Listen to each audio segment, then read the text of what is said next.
திருப்பைநீலி நீலிவனநாதர் கோவில். திருச்சி கோவில் வரிசையில நாம அடுத்து பார்க்க போறது நீல்நடுங்கண்ணி சமேத நீலிவனநாதர் திருக்கோவில். இந்த கோவில் திருச்சியிலிருந்து 20 கிலோமீட்டர் தொலைவுல இருக்கு. இந்த கோவில் பாடல் பெற்ற ஸ்தலம். இந்த கோவிலோட வரலாறு ரொம்ப பழமையானது. ஒரு முறை ஆதிசேஷனுக்கும் வாயு பகவானுக்கும் யார் பலமானவன் அப்படிங்கிற போட்டி எழுந்தது. ஆதிசேஷன் கைலாய மலைய இறுக்கி கட்டிக்கொள்ள வாயு பகவான் சண்டமாருதம், அதாவது ட்விஸ்டர் அப்படின்னு சொல்லப்படுற புயல் காத்தை எழுப்பி கைலாயத்தை அசைக்க முற்படுறார். அப்போ கைலாயத்திலிருந்து 8 கொடுமுடிகள், அதாவது மலைப்பகுதிகள் தென்னகத்துல வந்து விழுந்ததா நம்பப்படுறது. இலங்கையில இருக்க திருக்கோணமலை, திருக்காளஹஸ்தி, திருச்சீரமலை, திருஎண்கோய் மலை, வெள்ளியங்கிரி மலை, நார்த்தகிரி மலை, ரத்னகிரி மற்றும் ஸ்வேதகிரி, அதாவது வெள்ளிமலை அப்படின்னு சொல்ற இடம்தான் இப்போ தென் கைலாயமா சொல்லப்படுற திருப்பைநீலி.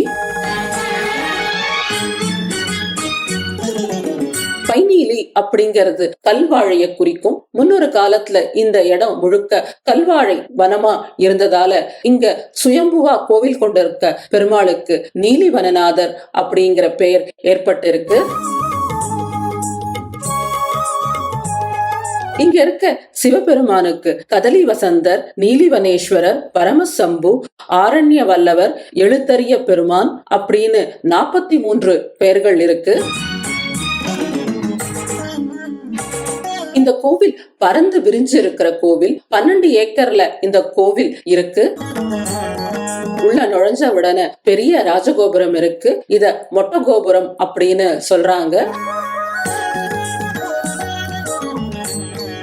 இந்த ராஜகோபுரம் கட்டி முடிக்கப்படாத நிலையில இருக்கு. மொட்டை கோபுரத்தை சுந்தரபாண்டியன் கட்டினதா இங்க இருக்க கல்வெட்டுகள் சொல்றது.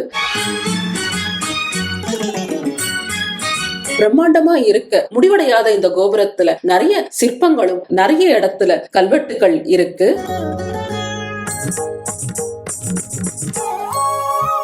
கோவிலுக்குள்ள நுழைஞ்ச உடனே எதிர ஒரு அழகான 4 கால் மண்டபம் இருக்கு. வலது பக்கத்துல பிள்ளையாருக்கு தனி சன்னதி இருக்கு. இந்த கோவில் 6ஆம் நூற்றாண்ட சேர்ந்த கோவிலா சொல்லப்படுறது. நம்ம எல்லாருக்குமே திருக்கடையூர்ல மார்க்கண்டேயரை காப்பாத்துறதுக்காக சிவபெருமான் யமனை அழிச்ச கதை தெரியும். யமனை சம்ஹாரம் செஞ்சதால உலகத்துல இறப்பு அப்படிங்கறதே நிகழல. அதனால பூமியோட பாரம் அதிகமா போக பூமி தேவி சிவபெருமான் கிட்ட முறையிடுறாங்க. தேவர்களும் மகாவிஷ்ணுவும் பிரம்மாவும் கூட சேர்ந்து சிவபெருமான் கிட்ட யமனுக்கு மறுபடியும் உயிர் கொடுக்க கேக்குறாங்க.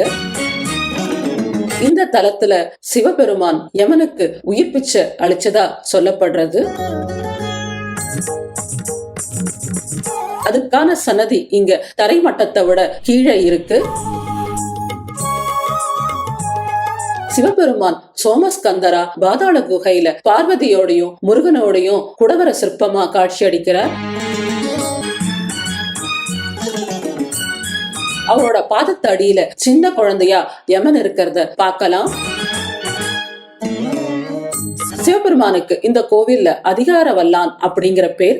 தைப்பூசத்து அன்னைக்கு சிவபெருமான் யமனுக்கு உயிர் கொடுத்ததால இங்க தைப்பூசம் ரொம்ப விமரிசையா கொண்டாடப்படுறது. இந்த கோவில மகேந்திரவர்ம பல்லவன் 6ஆம் நூற்றாண்டுல கட்டினதா சொல்லப்படுறது.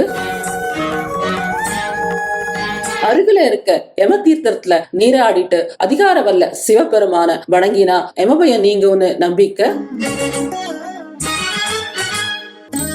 இந்த கோவில 60 வயசு பூர்த்தி அடைகிற சஷ்டியப்த பூர்த்தியும் 80 வயசு பூர்த்தி அடைகிற சதாபிஷேகமும் நடைபெறதா சொன்னாங்க.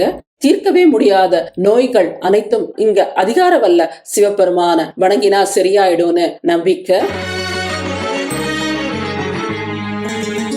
இந்த கோவில்ல விட்டு வெளியே வந்தா சூதமா முனிவரோட சமாதியும் அவருக்கு எதிர சிவபெருமானோட கோவிலும் இருக்கு. அதை தாண்டி உள்ள போனா ராவண கோபுரம் இருக்கு.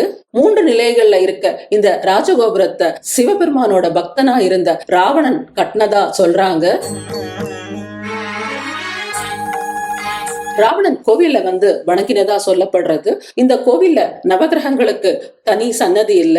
ராவணன் கிட்ட பயந்திருந்த நவகிரகங்களை ராவணன் இங்க கொண்டு வந்து படிகளா போட்டதா ஐதீகம்.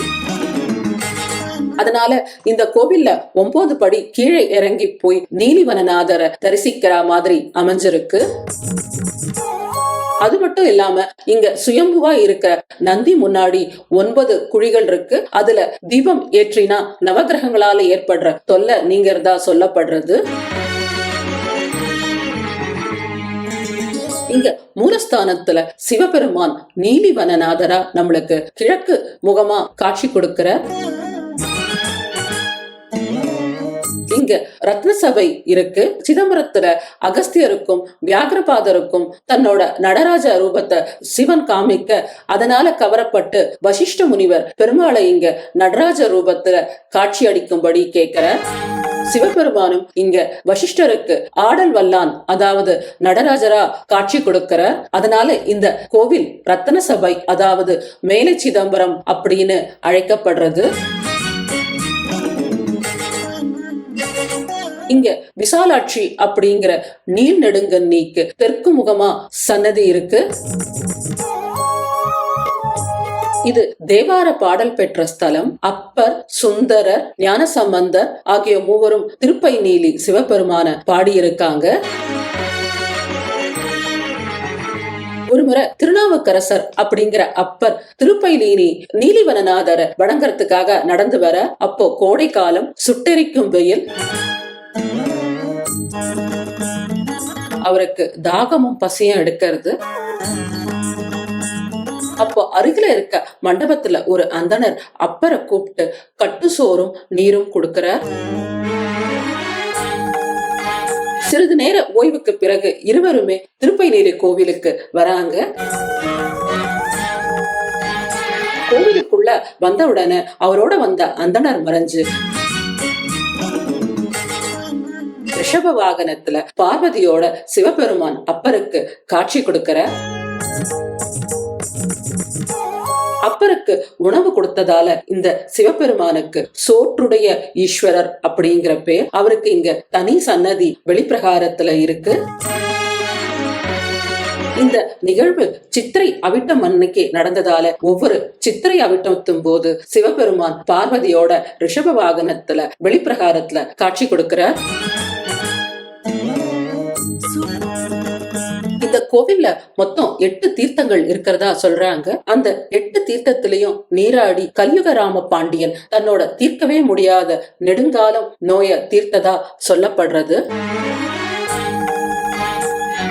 இந்த கோவில் பிரகாரத்துல சப்த கன்னிகைகளுக்கு தனி கோவில் இருக்கு. இங்க விசாலாட்சி அப்படிங்கிற நீள் நெடுங்கண்ணி சிவபெருமான நோக்கி கிழக்கு முகமா தவம் இருக்காங்க. அவங்களுக்கு துணையா சப்த கன்னிகளும் இங்க வந்து தவம் இருக்காங்க. நீலநெடுங்கண்ணி தன்னோட தவத்தால சிவபெருமான திருமணம் செய்து கொள்ள சப்த கன்னியருக்கும் திருமணம் நடந்ததா சொல்லப்படுறது. அந்த சப்த கன்னியர்களும் இங்க தலவிருட்சமான பைநீலி அதாவது கல்வாழையா மாறினதா சொல்லப்படுறது. அந்த கல்வாழை வாழையடி வாழையாக பல யுகங்களா இந்த கோவில்ல இருக்கிறதா நம்பிக்கை. இந்த கல்வாழைய மனிதர்கள் சாப்பிட முடியாது. ஆனா இங்க இருக்க நீலிவனநாதருக்கு இத தினமும் நைவேத்தியமா படைக்கிறாங்க. அத யாருக்கும் கொடுக்காம தண்ணியில விட்டுடுறாங்க. இத யாரும் சாப்பிடக்கூடாது அப்படிங்கிற ஐதீகம். இந்த கோவில் திருமண தடை உள்ளவங்களுக்கு வரப்பிரசாதமான கோவில். இங்க கல்வாழ் பரிகாரம் ஒவ்வொரு வெள்ளிக்கிழமையும் ஞாயிற்றுக்கிழமையும் செய்யறாங்க. பலகாலமா திருமணம் ஆகாதவங்க, திருமண தடை உள்ளவங்க இந்த கோவில்ல வந்து கல்வாழ பரிகாரம் செய்யறாங்க. வெள்ளிக்கிழமையிலும் ஞாயிற்றுக்கிழமையிலும் நடைபெற இந்த பரிகாரத்தை செஞ்சா கண்டிப்பா திருமணம் நடக்கிறதா இங்க இருக்க அர்ச்சகர் சொன்னார். அப்படி திருமணம் நிச்சயமானவங்க அனுப்பின பத்திரிகை இங்க ஆயிரக்கணக்குல குவிஞ்சிருக்கு. இங்க நீள்நெடுங்கண்ணிக்கு 2 சன்னதி இருக்கு. கிழக்கு முகமா தவம் செஞ்சிட்டு இருக்க விசாலாட்சி அப்படிங்கிற நீள்நெடுங்கண்ணி அம்மனுக்கு எதிர விசால தீர்த்தம் அப்படிங்கிற குளம் இருக்கு. அது தவிர இங்க முருகப்பெருமானுக்கு தனி சன்னதியும், செந்தாமரை கண்ணன் அப்படின்னு விஷ்ணுக்கு தனி சன்னதியும் இருக்கு. இந்த கோவிலோட பிரகாரம் அகண்டு விரிஞ்சு இருக்கு. இந்த கோவில மகேந்திர பல்லவன் முதல் கொண்டு பல சோழ மன்னர்களும் பாண்டிய மன்னர்களும் விரிச்சு கட்டியிருக்காங்க. நீலிவனநாதர மகாவிஷ்ணு, இந்திரன், காமதேனு, ஆதிசேஷன், வாயு பகவான், அக்னி பகவான், அர்ஜுனன், வசிஷ்டர், சுதமா முனிவர் அப்படின்னு பலர் வழிபட்டு இருக்காங்க. இந்த கோவில ராமபிரானும் வந்து வழிபட்டதா சொல்லப்படுறது. பல மன்னர்களால கட்டப்பட்ட பறந்து விரிந்த கோவில் கொண்டிருக்க திருமண தடை நீக்கிற நீள்நெடுங்கண்ணி சமேத நீலிவனநாதரும் அனைத்து விதமான நோய்களையும் யமபயத்தையும் போக்குற அதிகார வல்லவரும் என்னைக்கும் துணை இருக்கணும் அப்படின்னு வேண்டிக்கிட்டு நாங்க திருப்பை நீலிவனநாதர் கோவில் இருந்து கிளம்பினோம். உங்களுக்கு இந்த சேனல் பிடிச்சிருந்தா லைக் பண்ணுங்க, ஷேர் பண்ணுங்க, சப்ஸ்கிரைப் பண்ணுங்க.